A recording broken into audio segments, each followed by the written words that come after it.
tappet plate, you know, super good, nothing wrong with it. And this is from those reinforced gearbox, you know. So if you want to change the tappet plate, you know, keep that in mind, that you need one with a cutout in there, right? So okay, nozzle probably doesn't have the perfect, almost crazier seal against that guy, you know, but let's give it a chance at least to try. So, you know, right there, what I see is a good air seal, you know, but not perfect at all, right? So now, let's try with that guy open, because, yeah, when you shoot, guys, your nozzle is all the way forward, right? Like so. So, if you want to test really the air seal you're gonna have when you shoot, you need to do that. And, yeah, air seal almost non-existent, right? But we'll, yeah, that's not too, I mean, a bit low maybe.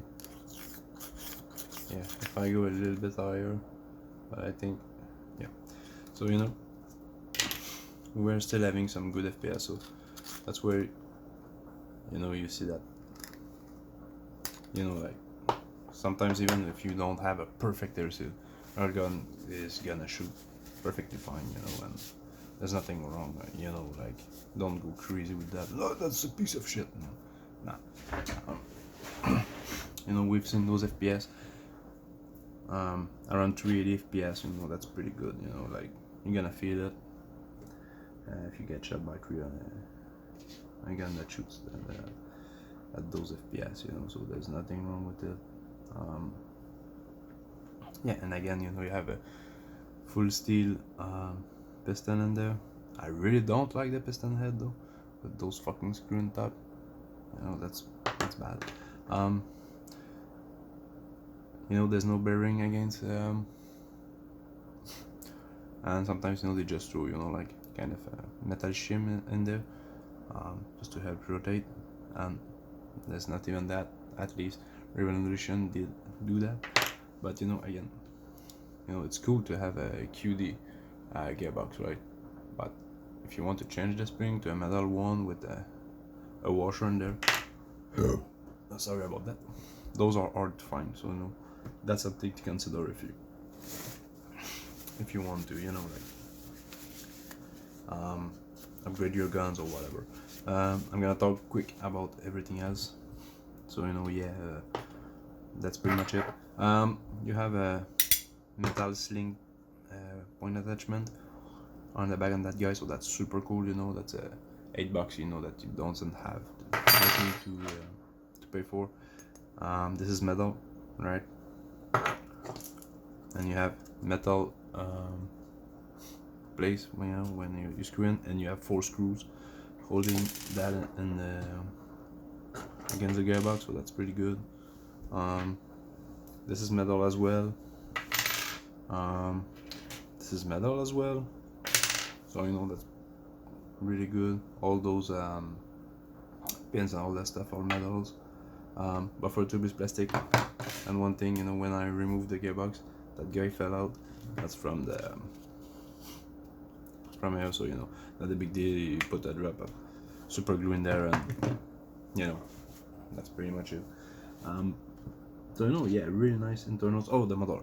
So that's advanced motor, and I didn't rip the wires, as far as I know. And yeah, another thing I like about those gearbox, same for the rear end, you have, you know, like you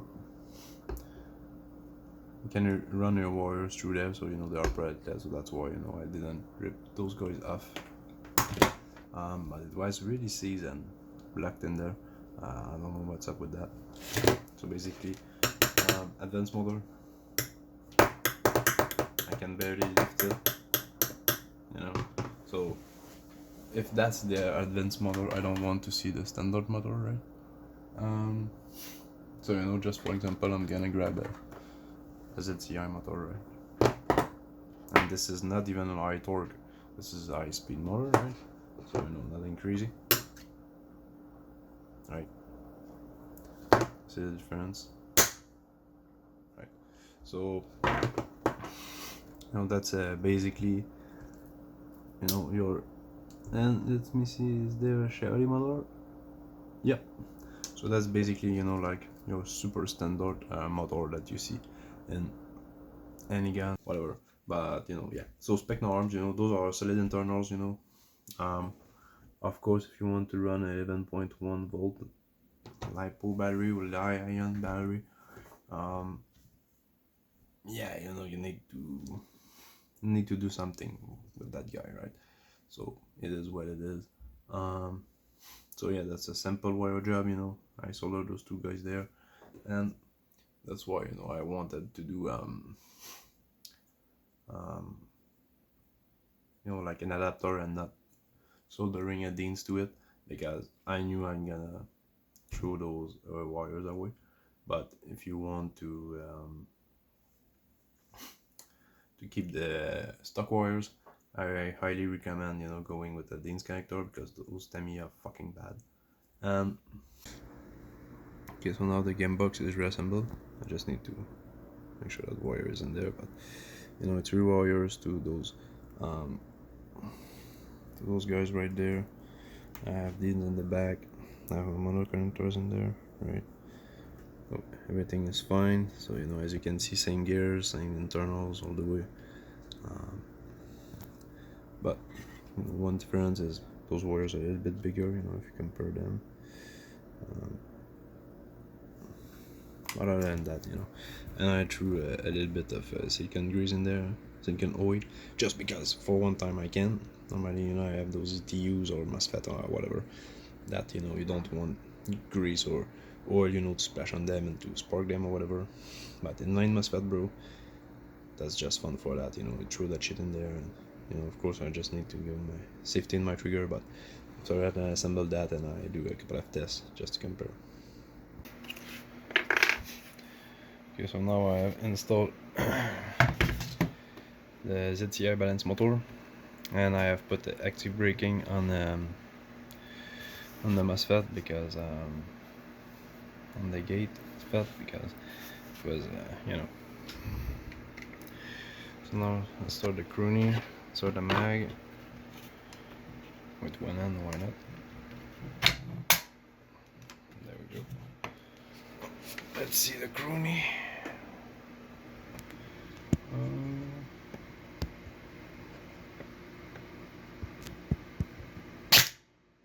383, 384, 383, 383, 380. Little drop right there. 277, 278, 377, 378, 377. So for the internal parts, stack and all that stuff, that's not too bad, right? So now let's go through the door. So we got 22.4 at 374 FPS, so little drop right there. Let's try one more time. 22.4 at 377. Oh yeah, that's not bad at all, for a gun that I just, I had one of those motor in hand, so not the big deal. Otherwise, probably $40. And you just need one of those Gate Inline MOSFET, and you can put it in all your guns. So that's basically just the wire. So $3, so under $50. And I'm gonna do a little bit of upgrade on it eventually, but for now that's just a base gun that I can give to people and stuff like that. So yeah, but I already have a 380mm ZCI 6.2 in hands. I can put a better up and bucking in there, and I can change internal parts. I think that's pretty much it. I'm not gonna put ETU, DTU or stuff like that, optical sensor MOSFET and shit like that. I'm gonna keep it that way. Don't want to spend too much on that guy, but it is what it is. So yeah, that's pretty good for a stock gun, right? That's really your beginner entry. airsoft gun, so yeah, not too bad, not too bad. So I hope you guys enjoy. Don't forget to like, share, subscribe, all that good stuff. I hope you have a great day. That was the AirSoftTech, and I'll catch you in the next one.